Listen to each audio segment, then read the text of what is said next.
आज चाहिँ यो प्रकृति पनि मानिसहरूबाट धेरै खुसी भयो जस्तो लाग्यो मलाई, किनभने आजको दिनमा चाहिँ वर्ल्ड इन्भाइरोमेन्ट डे परेको कारणले चाहिँ धेरै मानिसहरूले रुखपातको बिरुवाहरू लगाइरहेको छ। अनि मानिसहरूले यत्रो बिरुवाहरू लगाएको सुकेर नजाओस् भनेर प्रकृतिले पनि खुसी भएर एकदम धेरै मात्रामा पानी पनि पारिदिनु भयो जस्तो लाग्यो मलाई। अनि म पनि लोथ्रुकै भिज्दै भए पनि अब चाहिँ मेरोमा यो टिन्टा रहेको छ, अनि यो चाहिँ म यहाँ लगाउन लागि आएको छु। अनि म पनि त्यसैको उपलक्ष्यमा एकदम एक्साइटेड खुसी भएर भिजी भए पनि म पनि लगाइदिँदैछु, किनभने प्रकृति चाहिँ खुसी हुँदो रहेछ है। मानिसहरूले पनि राम्रो काम गर्यो भने प्रकृतिलाई पनि राम्रो कुरो चाहिँ मनपर्छ जस्तो लाग्यो मलाई। अनि त्यही भएर म पनि यहाँ हेर्नुहोस् न, भेषहरू सबै भिजिरहेको छ, मुनि हाफ पेनदेखिको लिएर। अनि अब यो टिन्टा छ, अब यसलाई चाहिँ यहाँदेखिको सुरु, यहाँदेखिको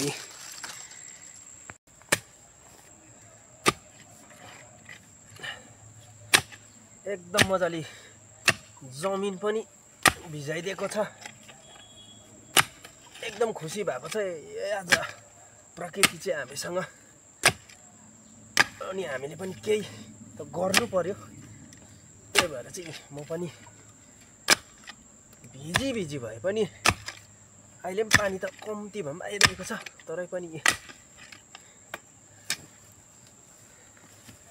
मान्छेलाई देखाउने काम मात्रै होइन रहेछ, मजाले राम्रोसँगले होइन यो प्राकृतिक कुरोहरूलाई सोचेर आज हामीले यस्तो बिजनहरू लगायौँ भने प्रकृति पनि खुसी हुँदो रहेछ भन्ने चाहिँ आज मलाई लाग्यो।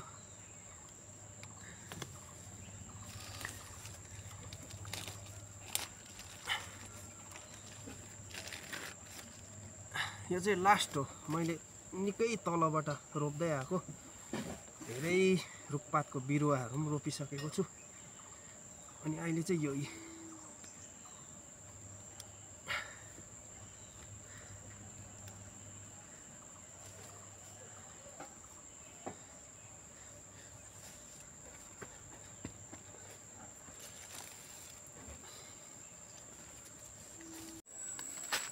तल दिनको रोप्दै आएको।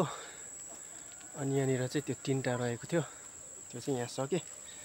तर यो प्लास्टिक चाहिँ हामीले फेरि पनि जताभावी चाहिँ फ्याँक्नु चाहिँ हुँदैन। यो चाहिँ प्राकृतिक कुरोलाई असर पार्ने कुरोहरू हो, यसलाई चाहिँ हामीले जलाउनु पर्छ। यसलाई चाहिँ आगोमा हालिदिनुपर्छ। आज चाहिँ मेरो यो इन्भाइरोमेन्ट डेको उपलक्ष्यमा अलिअलि भए पनि धेरैवटा भेराइटीको बिरुवाहरू रोपाइ भयो। अनि भिजेर चाहिँ यहाँ यस्तो भइरहेको छ।